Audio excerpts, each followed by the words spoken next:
يهده الله فلا مضل له ومن يضلله فلا هادي له ونشهد أن لا إله إلا الله وحده لا شريك له وأشهد أن محمدًا عبده ورسوله أرسله بالحق بشيرًا ونذيرًا وداعيًا إلى الله بإذنه سراجًا وقمرًا منيرًا أما بعد فأعوذ بالله من الشيطان الرجيم والذين إذا فعلوا فاحشة أو ظلموا أنفسهم ذكروا الله فاستغفروا لذنوبهم ومن يغفر الذنوب إلا الله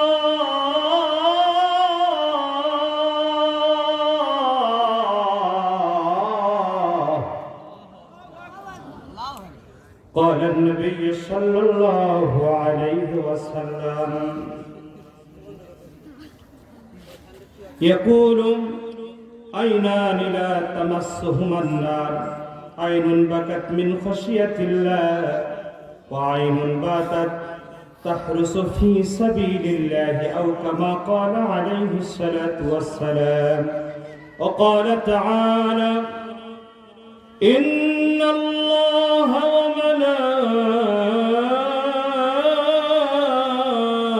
وملائكته يصلون على النبي يا أيها الذين آمنوا صلوا عليه وسلموا تسليما اللهم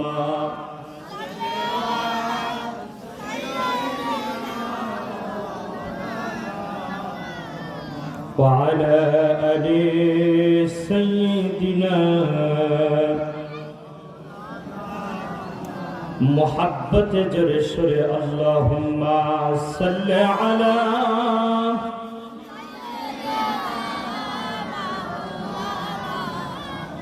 وعلى آل سيدنا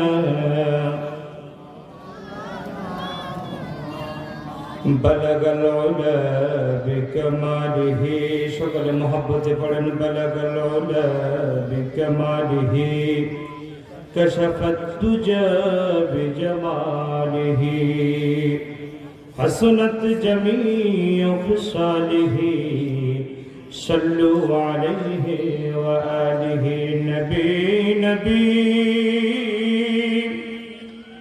كنشني চোখে দেখি না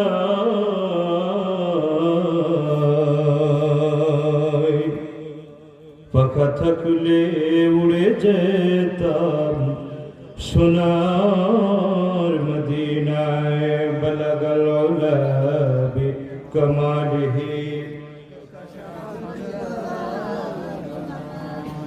حسنت جميع خصاله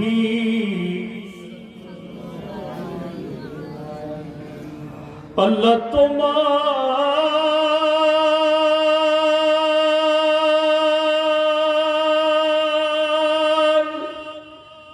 এই দুনিয়া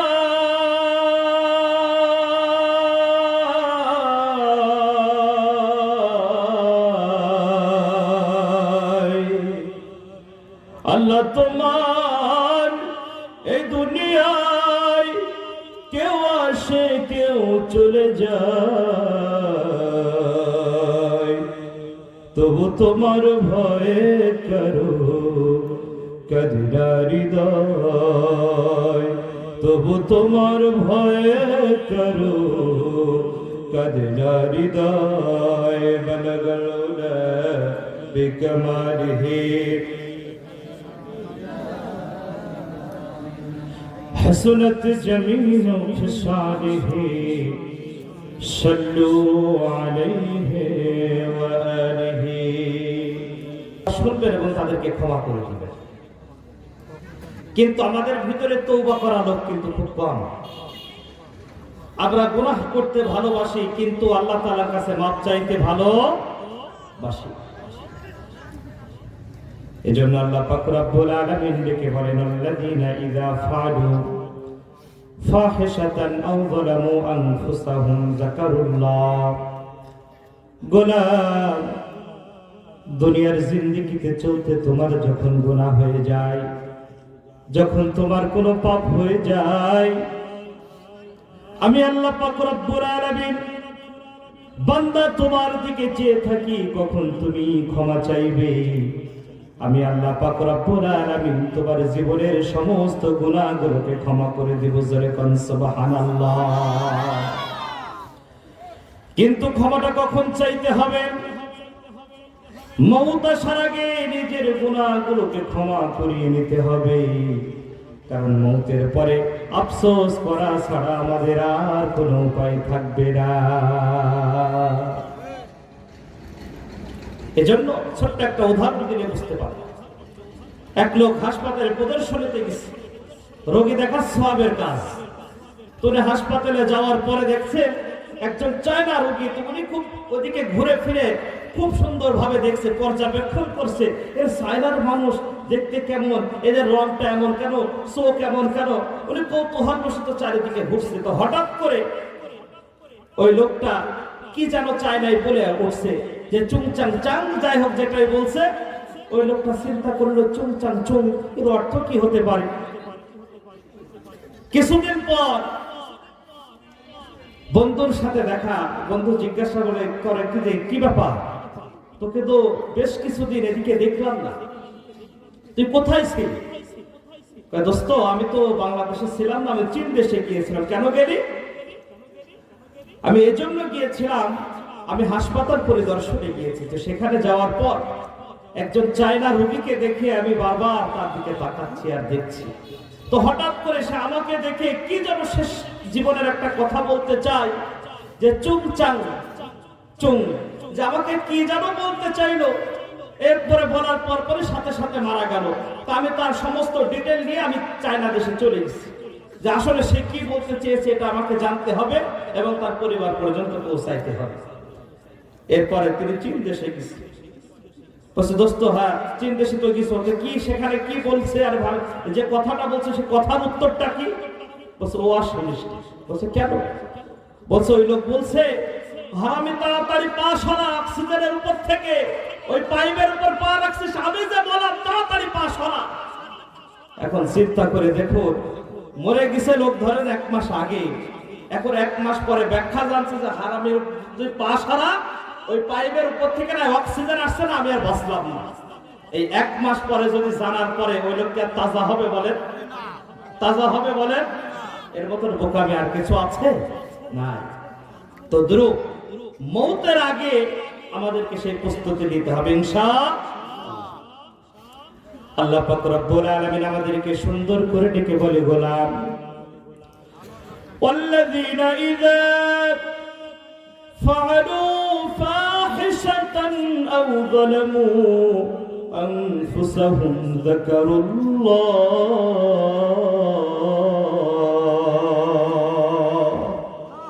গোলাম, দুনিয়ার জিন্দেগিতে চলতে যদি তোর গুনাহ হয়ে যাবে, কিন্তু আমি মালিক ইন্নাহু হুয়াল গফুরুর রহিম। আমি বড় দয়াময়, আমি বড় মেহেরবান রে গোলাম। तमाम जिंदगीতে কত গুনাহের কাজ করেছো গোলাম, জীবনে কোনদিন তোর অক্সিজেনটা তোর জন্য বন্ধ করে দেয় নাই, তোর জবানটাকে বন্ধ করে দেয় নাই রে গোলাম। কোনদিন তোর রিজিকটাকে বন্ধ করে দেই নাই রে গোলাম, এরপরেও কেন রে গোলাম তুই আমার থেকে ফিরে থাকবি? আল্লাহ পাক রব্বুল আলামিন আমাদেরকে ডেকে বলেন, ইয়া আইয়ুহাল ইনসান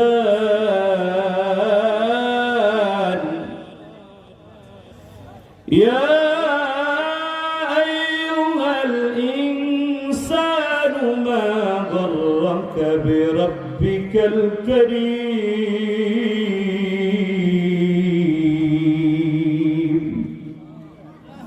মালিক ডেকে বলে, গোলাম তোকে সৃষ্টি করেছি আমি, দুনিয়ার কোন জালে পড়ে তুই আমার থেকে ফিরে গেলি রে গোলাম?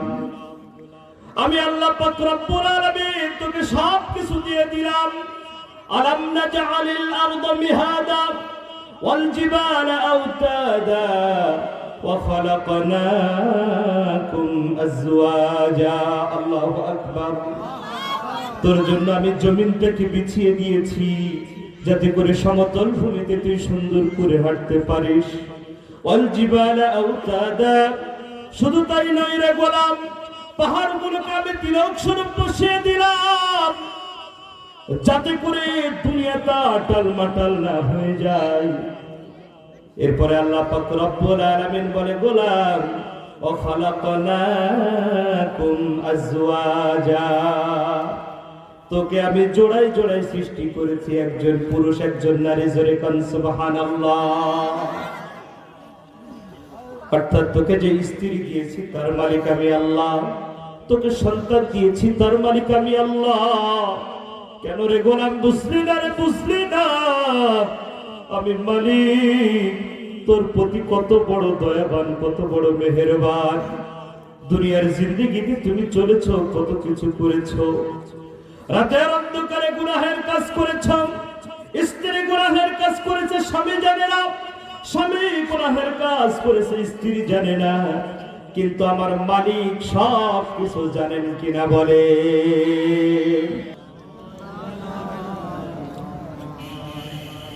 আল্লাহ পাক রব্বুল আলামিন বলে, গোলাম তোর জন্য আমি কত কিছু সৃষ্টি করেছি, কত কিছু দুনিয়াতে রাখলাম। তোকে আমি স্ত্রী দিলাম, সব কিছু দিয়ে দিলাম।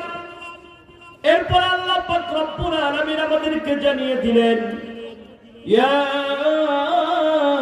আইয়ুহাল্লাযীনা আমানু লা তুলহিকুম আমওয়ালুকুম ওয়ালা আওলাদুকুম আন যিকরিল্লাহ।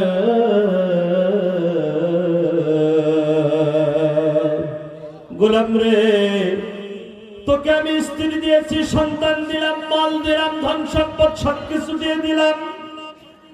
গোলাম দিয়ে দিলাম, কিন্তু তুই খবরদার আমাকে ভুলে যাবি না রে গোলাম।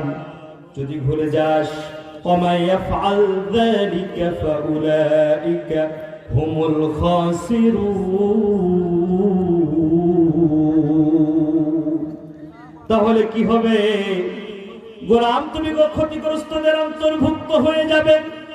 এজন্য দুনিয়ার জিন্দেগিতে আমাদের চলতে গেলে গুনাহ হবে, এটাই স্বাভাবিক। আল্লাহ পাক রব্বুল আলামিন আমাদেরকে গুনাহ করার ক্ষমতা দিয়ে দুনিয়াতে পাঠিয়েছেন। এজন্যই তো বললেন, যারা ফাহিশা কাজ করে ফেললো, যারা গুনাহ সম্পাদন করে ফেললো, যারা গুনাহের কাজে জড়িয়ে গেল, যারা পাপাচারে লিপ্ত হয়ে গেল, যারা ভুলের ভিতরে চলে গেল, আল্লাহ পাক রব্বুল আলামিন বলে, গোলাম তুই যখন ক্ষমা চাইবি আমি আল্লাহ ক্ষমা করব, আর তোদেরকে আমি বড়ই পছন্দ করি। জোরে কান্না সুবহানাল্লাহ। আল্লাহর কাছে তওবা করতে হবে। তওবাটা কেমন? খলিফাতুল মুসলিমিন হযরত ওমর রাস্তা দিয়ে হেঁটে যায়, সামনে একজন যুবক চাদর মুড়ে দিয়ে যখন সামনে দিয়ে হেঁটে যায়, হযরত ওমর ফারুক রাদিয়াল্লাহু তাআলা আনহু তখন সামনে দেখলেন, যুবকটাকে লক্ষ্য করলেন, চাদরের নিচে কিসের যেন একটা বোতল দেখা যায়। ওমর রাদিয়াল্লাহু তাআলা আনহু তিনি আরো জোরে একটু হাঁটতে শুরু করলেন, দেখলেন যুবক দাঁড়িয়ে যাও। যুবক বুঝতে পারলেন, আজকে বুঝি আমার কোন নিস্তার নাই রে মালিক। কারণ যুবকটা নেশায় আসক্ত ছিল, মদ পানে আসক্ত ছিল। যুবক তখন থরথর করে কাঁপতে শুরু করেছে, মালিক আজকে যদি ওমরের কাছে পড়ে যায় আমি মনে হয় নিস্তার পাবো না। ও গো আল্লাহ, কিছুদিন আগেই তার সন্তানকে শরাব পান করার জন্য তাকে যে শাস্তি দিয়ে মরা লাশের উপরে পর্যন্ত একটা বেত দিয়ে আঘাত করেছে, মালিক আজকে যদি ওমর আমাকে ধরে ফেলেন, আজকে যদি ওমর জেনে যায় আমি মদে আসক্ত, আমি মদ পান করেছি, মদের সাথে আমার সম্পর্ক আছে, মালিক ওমর তো বুঝি আমাকে আস্ত রাখবে না, ওমর তো বুঝি মনে হয় আমাকে শেষ করে ফেলবে। চিন্তা করছে, চোখ দিয়ে দড়দড় করে পানি পড়ছে, টপ টপ করে জমিনে পানি পড়ছে।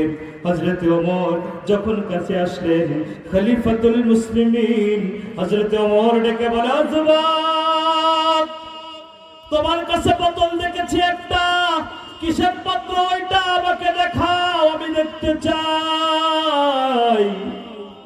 যুবক মনে মনে কাঁদতে আরম্ভ করেছে, চোখের পানি পড়ে মনে মনে তওবা শুরু করেছে, মালিক তুমি আমাকে হেফাজত করে নাও, যদি তুমি আমাকে হেফাজত করে নাও ওগো আল্লাহ, জীবনে আর কোনোদিন আমি মদ পান করব না।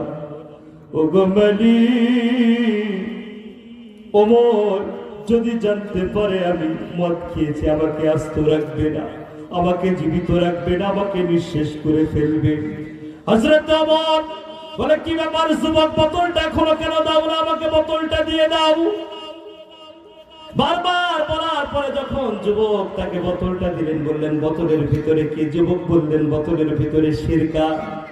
হযরত ওমর রাদিয়াল্লাহু তাআলা আনহু বোতলটা খুললেন, নাকের কাছে নিলেন, দেখলেন এটা সিরকার ঘিরান বের হয়, অর্থাৎ বোতলের ভিতরে মদ নাই, আল্লাহ তাআলা ওইটাকে সিরকা দ্বারা পরিবর্তন করেছে। জোরে কোন সুবহানাল্লাহ। সে আল্লাহ আছে না নাই?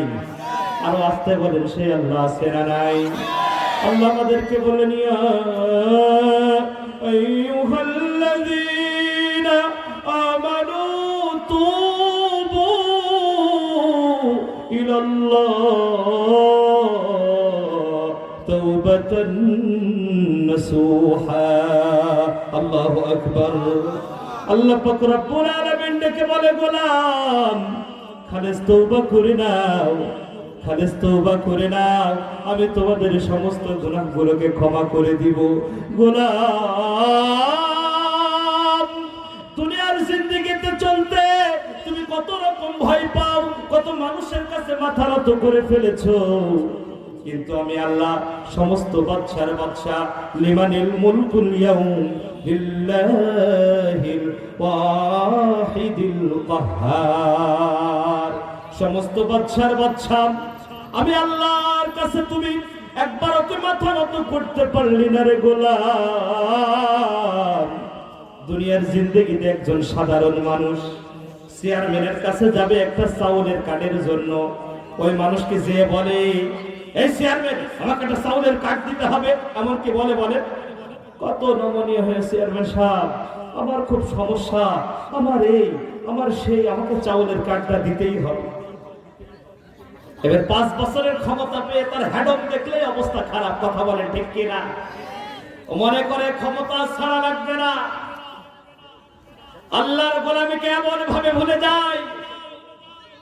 কিন্তু মনে রাখতে হবে আল্লাহ পাক রব্বুল আলামিন সমস্ত কিছুর ফয়সালাকারী, অর্থাৎ ভয় যদি করতে হয় আল্লাহকে করতে হবে, দুনিয়ার কোন মানুষের কাছে মাথা নত করা যাবে না, কথা বলেন ঠিক কিনা?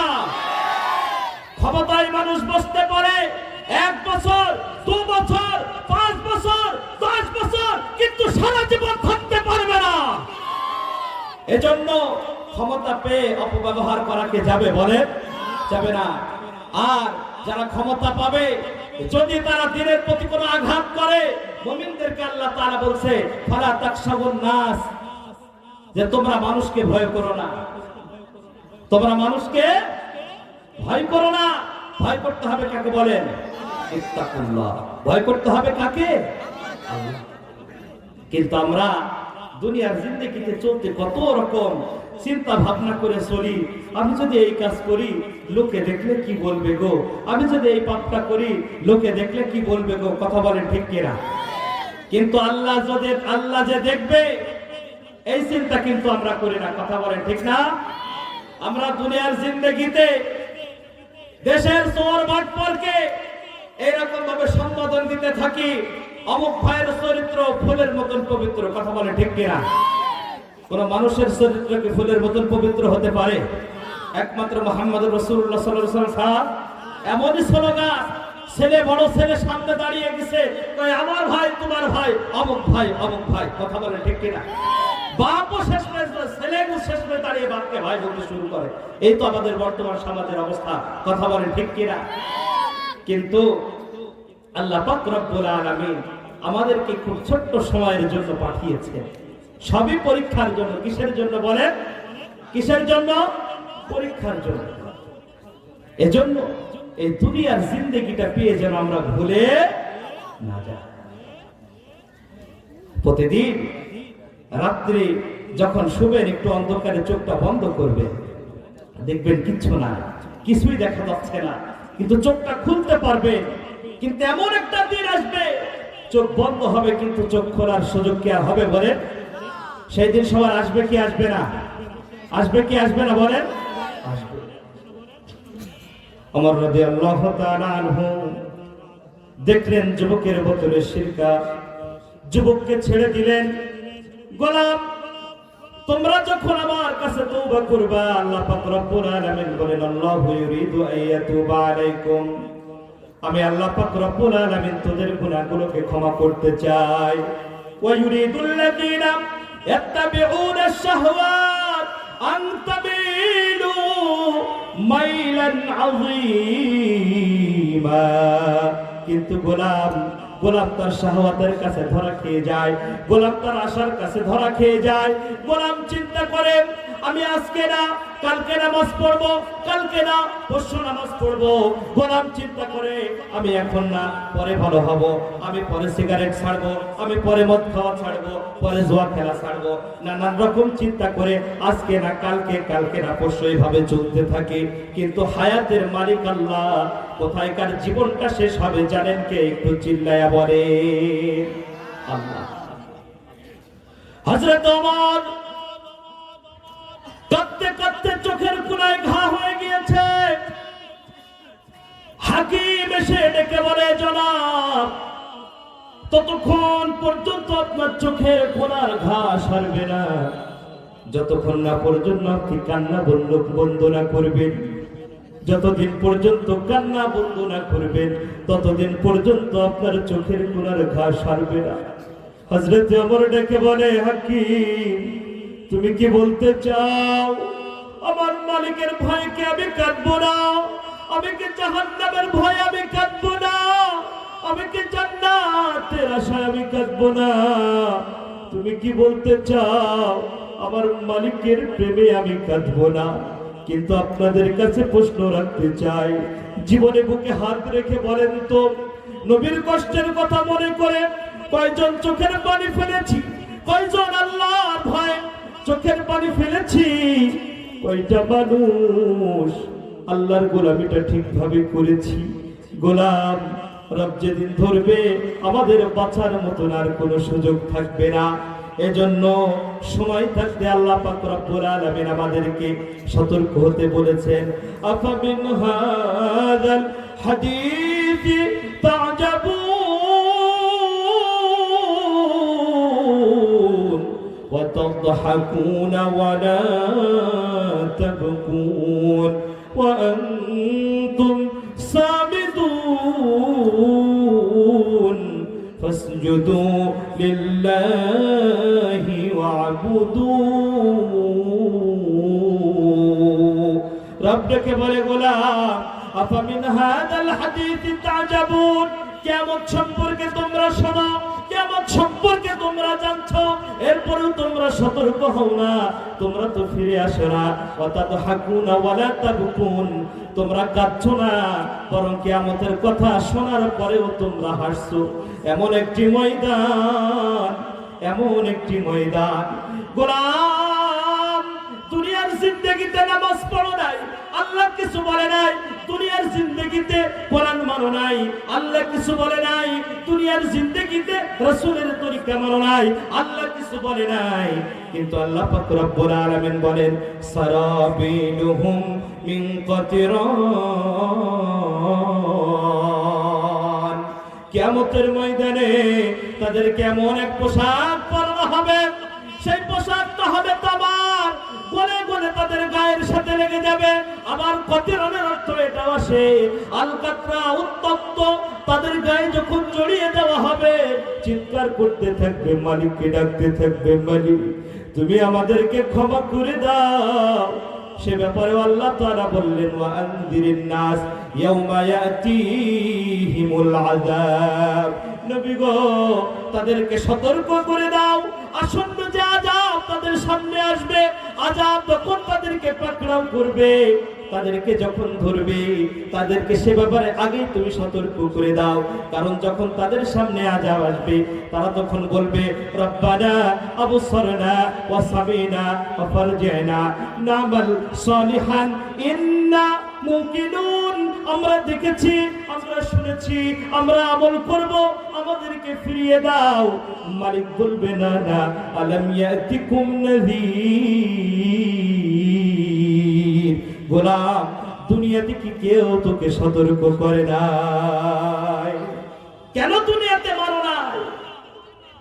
আল্লাহ তাআলা বলবেন, ওয়ালাউ তারা ইয বুকিফু আলা রাব্বিহিম قال أليس هذا بالحق قالوا بلى وربنا قال فذوقوا العذاب بما كنتم تكفرون। রব ডেকে বলবেন, ওয়ালাউ তারা ইয বুকিফু আলা রাব্বিহিম, যখন নাফরমানগুলো আল্লাহর সামনে দাঁড়িয়ে যাবে, قال أليس هذا بالحق। আল্লাহ পাক রব্বুল আলামিন বলবেন, তোমার যে আমলনামাগুলো দেখা হয় এগুলো সত্য কিনা? বান্দা তখন বলবে, ক্বালু বালা ওয়া রাব্বিনা, ওগো মালিক, হ্যাঁ এগুলো সবকিছুই সত্য। গোলাম, এগুলো কি সবকিছুই সত্য? বলে, হ্যাঁ সত্য। ক্বালু বালা ওয়া রাব্বিনা। আল্লাহ পাক রব্বুল আলামিন এরপরে বলবেন, ক্বালা ফাযুকুল আযাবা বিমা কুনতুম তাকফুরুন। যেহেতু তুমি নাফরমানি করেছো, কুফরি করেছো, আমার অবাধ্য ছিলে, তোমাদের জন্য জাহান্নামের আযাব ছাড়া আর কিছুই নাই। কথাকার একটু চিল্লায়া বলেন, কথাকার একটু চিল্লায়া বলেন। এজন্য হুকুম মানতে হবে কার? একটু চিৎকার দিয়ে বলেন। আল্লাহর জমিনে আল্লাহর হুকুম প্রতিষ্ঠা করতে হবে, কি হবে না বলেন? আল্লাহর জমিনে দিন প্রতিষ্ঠার কাজ যারা না করবে, আল্লাহ পাক রব্বুল আলামিন তাদের জন্য কিয়ামতের ময়দানে কোনো সুপারিশকারী রাখবেন না। এজন্য দিন প্রতিষ্ঠার কাজ করতে কে কে রাজি আছেন বলেন? যদি কোনো মামলা হয় রাজি আছেন? যদি কোনো হামলা হয় রাজি আছেন? রাজি আছেন তো? হ্যাঁ, দুনিয়ার জিন্দেগিতে বাংলাদেশ স্বাধীন হয়েছে 50 বছর, হাত নামান। এরপরে আমাদের ভাগ্যর চাকা কিন্তু খোলে নাই। খুলছে নাকি? কথা বলেন না কেন? খুলছে নাকি? আরো 50 বছর যাবে, এরপরেও হবে না, যতদিন পর্যন্ত আল্লাহর কোরআনের হুকুম যতদিন দুনিয়াতে কায়েম না হবে, ততদিন পর্যন্ত আমাদের ভাগ্যের পরিবর্তন হবে না। কথা বলেন ঠিক কিনা? যতদিন পর্যন্ত ওমরের মতন শাসক আমরা না পাবো, ততদিন পর্যন্ত আমাদের ভাগ্যগুলো পরিবর্তন হবে না। যে ওমর রাতের অন্ধকারে চালিয়ে দেখে বেড়েছে, যে ওমর রাতের অন্ধকারে তিনি তার শাসনকে বন্ধ রাখে নাই, কোথায় কি কোন অবস্থায় আছে, কিভাবে চলছে, এই রকম শাসক যদি পেতে হয়, তাহলে কোরআনের আইন ছাড়া এমন শাসক জমিনে পাওয়া যাবে না। কথা বলেন ঠিক কিনা? এজন্য সামনের বাংলা, আমরা কোরআনের বাংলা দেখতে চাই। যদি এই কোরআনকে প্রতিষ্ঠা করার জন্য আমাদের জীবন দেওয়ার আগে জীবন দেব, রক্ত লাগলে রক্ত দেব, এরপরেও বাংলার জমিন, আগামীর জমিন, কোরআনের হুকুম আমরা কায়েম করার জন্য চেষ্টা করব। তাতে জীবন দিতে হয়, দেব। কে কে রাজি আছেন হাত তুলে আল্লাহকে দেখান। হাত না, এই জায়গায় পা তুলে, পা তুলে তো পা উঠে যাবে। কিন্তু জায়গা মতন যে সব বেঁকিয়ে যাবে। কথা বলেন ঠিক কিনা? আল্লাহ পাক রব্বুল আলামিন বলেন, গোলাম ওয়া ইউরিদুল্লাযীনা ইয়াত্তাবিউনা আশ-শাহওয়াত আন তামিলু মাইলান আযীমা।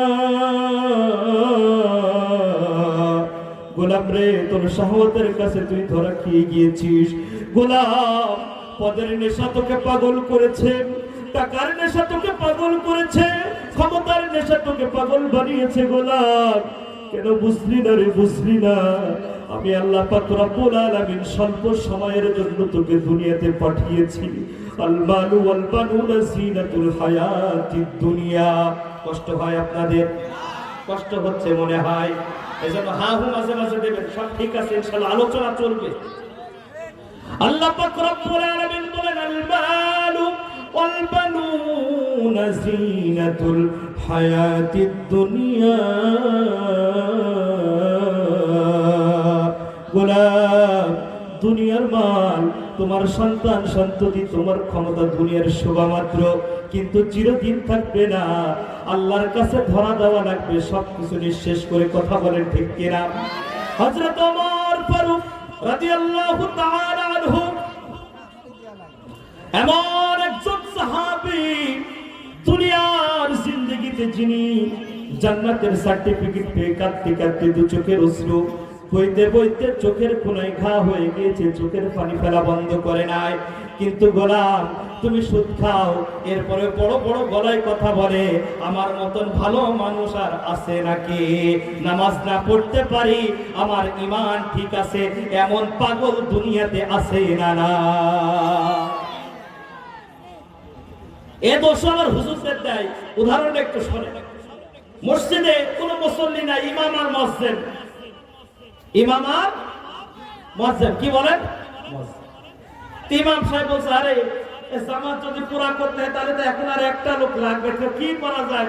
হুজুর কেউ তো নেই, আসেন টাইম হয়ে গেছে, আমরা পড়ে ফেলাই। বলে, আরে না, একটু অপেক্ষা করে দেখি কি অবস্থা হয়। তো উনি গেটের সামনে দাঁড়িয়ে দেখছে রাস্তা দিয়ে এক সেক্রেটারি ছেলে চলে যাচ্ছে। বলছে, কাজ হয়েছে রে, কাজ হয়েছে। সেক্রেটারি ছেলে যেহেতু আছে, ও তো নামাজ পড়ায় না।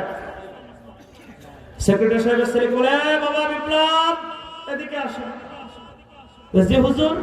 বাবা, তোমাকে আমাদের সাথে আসরের নামাজটা আদায় করতে হবে। হুজুর, নামাজ পড়বো, কিন্তু আমার একটু সমস্যা আছে। কি সমস্যা? লুঙ্গির সমস্যা। এমন মুসল্লি আমাদের ভিতরে আছে না নাই? একটু আস্তে করে বলেন, আছে না নাই? আমার লজ্জা হয় এ কথা যখন বলে, এরা মনে হয় মেয়ে মানুষ, এরা পুরুষ মানুষ হতে পারে না। লুঙ্গি নষ্ট, মেয়েদের কাপড় নষ্ট হতে পারে, আল্লাহ প্রদত্ত সমস্যা। মাসিক, তোমার কি বেটা মাসিক হয়েছে? কিসের লুঙ্গির সমস্যা? তুমি নিজেকে পথ রাখতে পারো না। কুকুর, গরু, শেয়ালের সাথে তোমার কোনো পার্থক্য নাই। এজন্যই তো আল্লাহ তাআলা বলছেন, উলাইকা কাল আনআম বাল হুম আদল। ওরা চতুষ্পয়ের প্রাণীর চাইতেও খারাপ, তার থেকেও নিকৃষ্ট, তার থেকেও গাফেল। কথা বলেন ঠিক কিনা? হযরত ওমর রাদিয়াল্লাহু তাআলা আনহু একজন মকবুল সাহাবী, তার অবস্থা যদি এমন হয়, আমরা সুদখোর, আমরা ঘুষখোর, আমরা মিথ্যাবাদী, এরপরে বড় বড় বুক করে কথা বলি। কথা বলেন ঠিক কিনা? সেক্রেটারি ছেলে যায়, ইমাম সাহেব বলে, বেটা এদিকে আসো, আসরের নামাজটা পড়তে হবে। এবার কয়, হুজুর আমার লুঙ্গির সমস্যা আছে, নামাজ পড়বো না। তাহলে লুঙ্গির সমস্যা? আরে শোনো, ফতোয়া তো আমার কাছে, মাসলা তো আমার কাছে, অসুবিধা নাই। যেহেতু লুঙ্গি নাই, নামাজ হয়ে যাবে। আসো বাবা, নামাজটা পড়ো। হুজুর নামাজ পড়বো, শার্ট গায়ে দিয়ে নামাজ হয় নাকি? কি কয়, শার্ট গায়ে দিয়েও নামাজ হবে। আসো নামাজটা পড়ো। বলছে, হুজুর মাথায় টুপি নেই, যে টুপি নেই, টুপি ছাড়া তো নামাজ হবে না। হুজুর বলছে, কে বলেছে টুপি ছাড়াই নামাজ হবে? কবুল করার মালিক কে? আল্লাহ। আচ্ছা ঠিক আছে, আসো নামাজটা পড়ো, টুপি ছাড়াই নামাজ আসবে। ফতোয়া তো দিয়ে দিলাম, আসো তুমি নামাজে বসে দাঁড়িয়ে যাও। এবার বলছে, হুজুর সমস্যা আছে তো। বলছে, না, কিসের সমস্যা? বলছে, আমি নামাজই পড়বো না। এটা বুঝতে পারছেন না? বলছে, দেশের হুজুরই ভালো না, আমি নামাজ পড়বো কার কাছে? এমন মুসল্লি আছে না নাই? ও নামাজ পড়বে না, যত যাই করুক না কেন, কিন্তু দেশের হুজুরের দোষ দিতে পারলে বাঁচে। আছে না নাই? যাই বলুক, ওয়াজ মাহফিলে যাই হোক না কেন, মুসিন নজর কোন দিকে থাকে বলেন তো? যত সুন্দর চেহারা থাক ওদিক তাকাবে না, তাকাবে জুত মুখ কালে আছে কি না। এজন্য ওয়াজ যাই হোক না কেন, হুজুর কোন সাইডে কোন অ্যাঙ্গেলতে মারছে আগে আমাকে সেটা কি লক্ষ্য করতে হবে। আমলের নিয়তে শুনে না এমন পাবলিক অনেকেই আছে। দুনিয়ার জিন্দেগিতে সাহাবীদের ঘটনাগুলো একটু দেখে নেন। সালমান ফারসি রাদিয়াল্লাহু তাআলা আনহু, বৃদ্ধ বয়স সালমান ফারসি রাদিয়াল্লাহু তাআলা আনহু আল্লাহ তাআলার মকবুল সাহাবী, দুনিয়ার জিন্দেগি থেকে যিনি জান্নাতের সার্টিফিকেট পেয়েছে। আল্লাহর গোলাম, কোনদিন ভালো ঘর বাড়ি করে নাই, গাছের নিচে ছায়া পেয়েছেন, ঘুমিয়ে গিয়েছেন, দেওয়ালের কোন ছায়া পেয়েছে, ঘুমিয়ে গিয়েছে। হযরত সালমান ফারসি রাদিয়াল্লাহু তাআলা আনহুকে একবার প্রস্তাব দেওয়া হলো, হযরত আপনি যদি ইজাজত দেন আপনার জন্য একটা ঘর আমরা বানাতে চাই। কোন রকম ভাবে তিনি রাজি হন না। পরবর্তীতে যখন অনুমতি দিতে চান তখন বললেন, তোমরা কেমন ঘর আমার জন্য বানাতে চাও?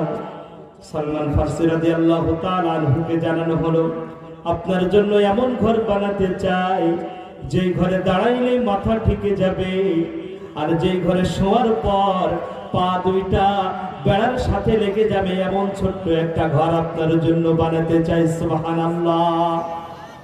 হযরত সালমান ফারসি রাদিয়াল্লাহু তাআলা আনহু রাজি হলেন, ঠিক আছে বানা।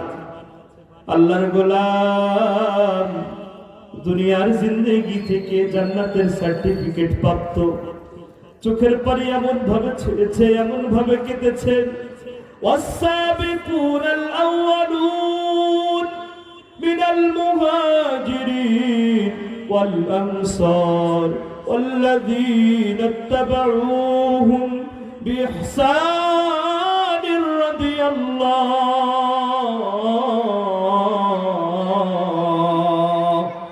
بإحسان رضي الله عنهم ورضوا عنه। আল্লাহু আকবার। আল্লাহ পাক রব্বুল আলামিন বললেন, আমি আনসার মুহাজিরদের উপরে সন্তুষ্ট হয়ে গিয়েছি, তারাও আমার প্রতি সন্তুষ্ট হয়ে গিয়েছে। জোরে কান সুবহানাল্লাহ। সালমান ফারসি রাদিয়াল্লাহু তাআলা আনহু যখন তাকে সাদ বিন আবি ওয়াক্কাস রাদিয়াল্লাহু তাআলা আনহু দেখতে গেলেন, ও সালমান ফারসি তুমি কেমন আছো? মুরব্বি সাহাবী সাদ বিন আবি ওয়াক্কাস রাদিয়াল্লাহু তাআলা আনহুকে দেখে চোখের পানি জারজার করে ছেড়ে দিয়েছেন, আর বারবার বলতে থাকে, ও সাদ, আল্লাহর নবীর কাছে আমরা ওয়াদা করেছিলাম দুনিয়াটা তোমরা এমন ভাবে রাখো, দুনিয়াতে তোমরা এমন ভাবে থাকো, মুসাফিরের মতন থাকো, দুনিয়াটা স্থায়ী ঠিকানা নয়। ও সাদ, আমার বড় ভয় হয়, আমার কাছে অনেকগুলি মাল জমা হয়ে গিয়েছে। মুসলমান নিজেদের জীবনের সাথে একটু মিলাইতে হবে ওয়াজটা নিজেদের জীবনের সাথে একটু মিলাইতে হবে। মন দিয়ে শুনবেন তো ইনশাআল্লাহ। কষ্ট হচ্ছে আর বন্ধ হবে না। একটা কথা আসছিল, প্রধান বক্তা আসা পর্যন্ত চলতে থাকবে ইনশাআল্লাহ। সালমান ফারসি রাদিয়াল্লাহু তাআলা আনহু চোখের পানি ছেড়ে দিয়ে জারজার করে কেঁদে কেঁদে বলে, সাদ, ও সাদ, আমার কাছে অনেক মাল জমা হয়ে গিয়েছে রে সাদ, আমি আল্লাহর কাছে কি হিসাব দিব? সাদ রাদিয়াল্লাহু তাআলা আনহু বলেন, তার কাছে ছিল মাত্র একটা বড় পেয়ালা, একটা খাবার থালা আর পানি পান করা মশক, এছাড়া তার কিছু কোনো মাল ছিল না। এরপরে এতটুকুর জন্য তারা চোখের পানি জারজার করে ছেড়ে দিয়ে আল্লাহর কাছে কান্নাকাটি করেছে। দুনিয়ার জিন্দেগিতে যে জেনে গিয়েছে, যে বুঝে গিয়েছে, যে জানা হয়ে গিয়েছে দুনিয়া থেকে মরবে, জান্নাতে চলে যাবে, এরপরে ওই ব্যক্তিগুলো আল্লাহ তাআলার কাছে চোখের পানি ফেলে দিয়ে এত কান্নাকাটি করলো। আর আমরা সুদ খেয়েছি, ঘুষ খেয়েছি, মিথ্যা বলেছি, বোনের হক মেরে খেয়েছি, ভাইয়ের হক মেরে খেয়েছি, পাপাচারে লিপ্ত হয়েছি, জিনায় লিপ্ত হয়েছি। এরপরে বড় গলায় বলি, নামাজ না পড়লেও আমার ঈমানটা ঠিক আছে, এমন সোর আছে না? ثم يوم القيامة يخزيهم ويقول أين شركائي الذين كنتم تشاقون فيهم قال الذين أوتوا العلم আল্লাহ পাক রব্বুল আলামিন ডেকে বলেন গোলাম সুম্মা ইয়াউমাল কিয়ামাতি ইউখজিহিম দুনিয়ার জিন্দেগিতে যারা পাপাচারে লিপ্ত ছিল, যারা আল্লাহদ্রোহী ছিল, ওয়ায়াকুলু আইনা শুরাকা আল্লাহর সমকক্ষ করে নিয়েছিল, এমন ভাবে দুনিয়ার জিন্দেগিতে চলেছিল, এমন ভাবে জিন্দেগিটা এমন ভাবে গড়েছিল, তারা বলেছিল কোরআনের মাহফিলগুলো চলবে না। তাদের কথা ছিল কোরআনের বাহিরে রাসূলের স্লোগান দেওয়া যাবে না, নারায়ে তাকবীর দেওয়া যাবে না, এরকম নানা রকম ভাবে তারা বাধা দিয়েছিল। এমন হয়েছে কিনা? হয়েছে কিনা? একটু নমনীয় হও, আমরাও নমনীয় হয়ে যাব। তোমরা এমন কথা বলো না, ফাঁসি হবে না। তোমরা নত স্বীকার করো, তোমাদের ফাঁসি দেওয়া হবে না। এমন প্রস্তাব হয়েছিল কিনা? কথা বলেন না কেন? ওয়াজ কি বোঝেন না? উত্তেজিত হওয়া যাবে না, আস্তে আস্তে বলবো, বুঝতে হবে।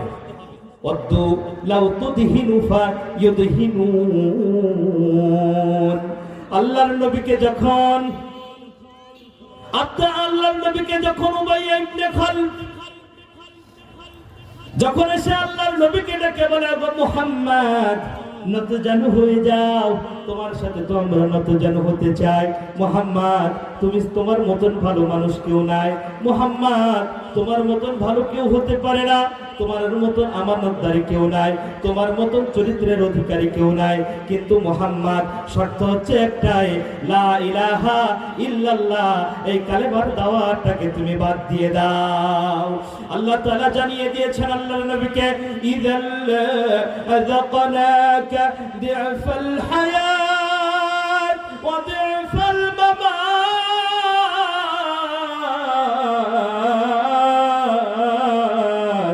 সুম্মা লা তাজিদু লাকা আলাইনা নাসীরা। আল্লাহর নবীকে ডেকে বলে, নবী রে, ও আমার বন্ধু, আমার দোস্ত, ইযাল্লা আযাকনাকা দি'ফাল হায়াত, ইযাল্লা আযাকনাকা, যদি একটু ঝুঁকে যেতে, তাদের কথাই যদি একটু মাথাটা নত করে নিতে নবী, দি'ফাল হায়াত ওয়া দি'ফাল মামাত, ইহ জিন্দেগি পরকালের জিন্দেগি, সুম্মা লা তাজিদু লাকা আলাইনা নাসীরা, তোমাকে কেউ সাহায্যকারী থাকতো না। চিৎকার দিয়ে বলেন, আল্লাহর নবীকে যদি এই কথা বলে, তাহলে আমরা যদি ওই ভুলটা করি, আল্লাহ কি আমাদেরকে ছাড় দিবে? বলে এজন্য ইন্নাল্লাযীনা ক্বালু রাব্বুনাল্লাহ, আমাদের মুখের ভাষ্য থাকবে ইন্নাল্লাযীনা ক্বালু রাব্বুনাল্লাহ, আমাদের রব হলো কে? একটু চিৎকার দিয়ে বলেন কে? সুম্মাস্তাকামু, এবং ইস্তেকামাতের সাথে তারা দাঁড়িয়ে থাকবে। কিসের সাথে দাঁড়িয়ে থাকবে বলেন? অর্থাৎ ঝড় হবে, শীতল হয়, নারগেস হয়, দেখবেন অনেক গাছগুলো উপড়িয়ে পড়েছে, অনেক গাছগুলো মাটির সাথে শুয়ে গিয়েছে, কিন্তু কিছু গাছগুলো দেখবেন হেলে চড়ে, নড়ে চড়ে, এরপরেও গাছগুলো সোজা হয়ে দাঁড়িয়ে আছে। এমন গাছ দেখা যায় কিনা? কথা বলেন, থাকে কিনা? সব গাছ কি পড়ে যায়? যায় না। এমন কিছু গাছ থাকে। ঠিক এই রকম ভাবে যতই বাধা আসুক না কেন, আল্লাহর উপরে ইস্তেকামাতের সাথে এইভাবে টিকে থাকতে হবে। আল্লাহ তাআলা তাদের জন্যই বলেছে, তোদের জন্য জান্নাতকে ওয়াজিব করেছি। জোরে কান সুবহানাল্লাহ। এজন্য দুনিয়ার জিন্দেগি আমাদের আসল মাকসাদ নয়। এই দুনিয়ার বুনিয়াদ, আমাদের ফসল হচ্ছে আখিরাতের জন্য। এজন্য আল্লাহর দ্বীন কায়েমের জন্য আমরা সবসময় প্রস্তুত আছি। যদি কোন রকম সময় ডাক এসে যায় কোরআনের রাজ কায়েম করার জন্য, অত ওহিদে জনতা যদি জমিনে রক্ত ঢালতে হয়, রাজপথে রক্ত ঢালতে হয়, যদি জীবন দিতে হয়, যদি অর্থ দিতে হয়, কে কে রাজি আছেন? দুহাত তুলে আল্লাহকে দেখায়।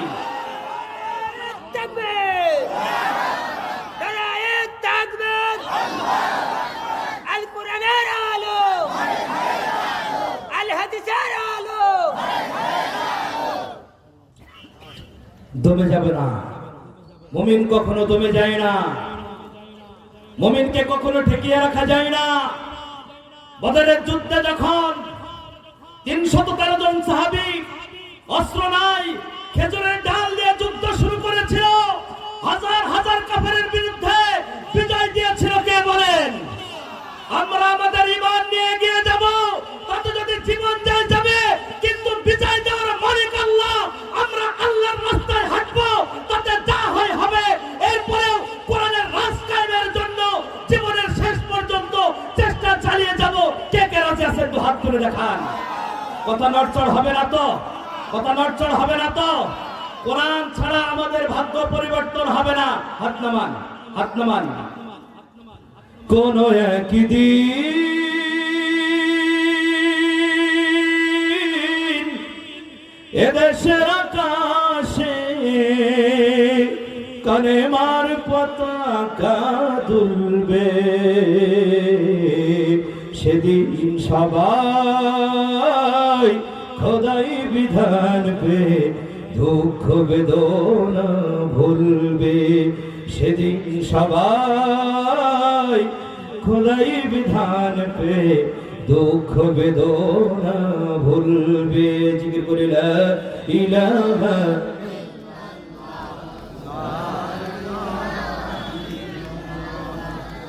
লা ইলাহা লা ইলাহা ইল্লাল্লাহু মুহাম্মাদুর রাসূলুল্লাহ। যাই হোক, আমি যেটা বলতেছিলাম, অর্থাৎ হাকুন, আল্লাহ পাক রব্বুল আলামিন কান্নাকে পছন্দ করেন, হাসিকে পছন্দ করেন না। আল্লাহ পাক রব্বুল আলামিন আমাদেরকে জানিয়ে দিয়েছেন, গোলাম গুনাহ হয়ে যাবে, তুই তওবা করবি, তোর গুনাহগুলোকে আমি ক্ষমা করে দেব। সুবহানাল্লাহ। কিভাবে তওবা করবেন? ছোট্ট একটা বিষয়, ছোট্ট বিষয় না, অনেক লম্বা কাহিনী, ইবারত অনেক বড়, অর্থ অনেক বড়, ঘটনা অনেক বড়। এরপরেও বোঝার জন্য আপনাদেরকে জানিয়ে যায়, আল্লাহ তাআলার কাছে দুইটা জিনিস বেশি পছন্দনীয়। কয়টা বলেন? কয়টা? আরো জোরে, জোর হলো না। কয়টা বিষয় আল্লাহর কাছে বেশি পছন্দনীয়? দুইটা বিষয়, দুইটা ফোঁটা আল্লাহর কাছে বেশি পছন্দনীয়। এক নম্বর হলো, যে ব্যক্তি আল্লাহর ভয়ে চোখের পানি ফেলবে, জাহান্নামের ভয়ে চোখের পানি ফেলবে, ওই চোখের পানি বড় পছন্দ আল্লাহ তাআলার কাছে। নাম্বার 2, যে রক্তের ফোঁটা আল্লাহর দ্বীন কায়েমের জন্য জমিনে পড়ে, ওই রক্তের ফোঁটা আল্লাহ তাআলার কাছে অতি প্রিয়। এর থেকে বেশি প্রিয় আল্লাহ তাআলার কাছে কিছুই নাই। সুবহানাল্লাহ। আমরা হয় রক্তের ফোঁটা ফেলবো, চোখের ফোঁটা ফেলবো, চোখের পানির ফোঁটা ফেলবো। রাজি আছেন তো? রক্তের ফোঁটা না ফেলতে পারি, চোখের পানি ফেলতে কি অসুবিধা আছে? গোলাম তুমি হাত তোলো, চোখের পানি পড়ে না। গোলাম তুমি দোয়া করো, চোখের পানি বের হয় না। গোলাম কেন বের হয় না? হৃদয়টা শক্ত হয়ে গিয়েছে, গুনাহ এত বেশি হয়ে গিয়েছে, হৃদয় নরম হয় না। চোখের পানি ফেলতে চাইলেও আর চোখের পানিগুলো পড়ে না।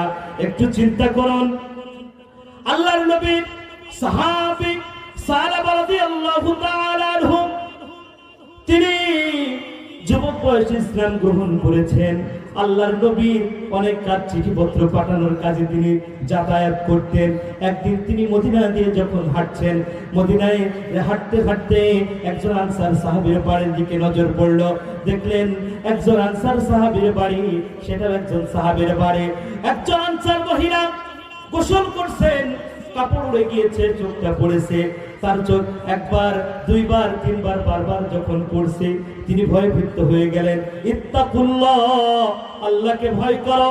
সাহাবা রাদিয়াল্লাহু তাআলা আনহুম সেখান থেকে দ্রুত সরে পড়লেন আর নিজেকে বারবার ভাবতে লাগলেন, হায় হায়, সাহাবা বুঝি মুনাফিক হয়ে গিয়েছে, আল্লাহর নবীর কাছে বুঝি কোন রকম ওহী নাযিল হয়ে যেতে পারে। ওই সময় 40 দিন পর্যন্ত সাহাবা রাদিয়াল্লাহু তাআলা আনহুকে খুঁজে পাওয়া যায় নাই। গুনাহ শুধু এতটুকু, একজন বেগানা নারীর দিকে দুই একবার তাকিয়েছে। আমরা মনে হয় তাকাইনি, চা খাই হা করে তাকিয়ে আছে, দাড়ি পেকে গেছে, মুখ দিয়ে সিগারেট টানে আর হাতে চা। এক কাপ চা নিয়ে চাচা মিয়া বসে আছে, আধা ঘন্টা চলে যায়, এরপরে চাচার চা শেষ হয় না। কথা বলেন ঠিক কিনা? কবরে এক পা চলে গেছে, এরপরেও নিজের জীবনকে পরিবর্তন করলো না। যাদের দাড়ি পেকে গেল, এরপরেও গুনাহের কাজ ছাড়তে পারলো না। মনে রাখবেন, আল্লাহ তাআলা ওই ব্যক্তিদেরকে বড়ই ঘৃণা করেন। তাদের জন্য জান্নাত দিবেন কিনা একমাত্র আল্লাহই ভালো জানেন। এজন্য দাড়িতে পাক ধরে গিয়েছে, বাবা সিগারেট ছেড়ে দাও, নামাজ ধরে নাও। কে কে রাজি আছেন?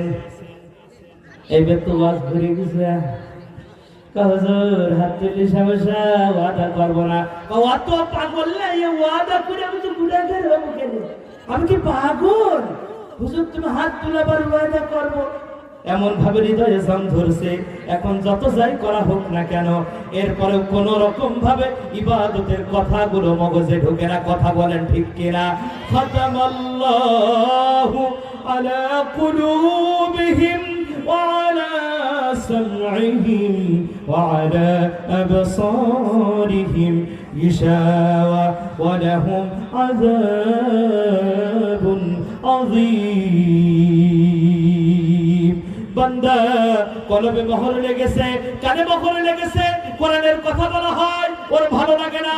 ও চিন্তা করে, হুজুর ওইটা বললো কা, হুজুর ওইটা করলো কা, ওয়াজই হয় না, হুজুররাই খারাপ, হুজুররাই শেষ করছে। কথা বলে ঠিক কিনা?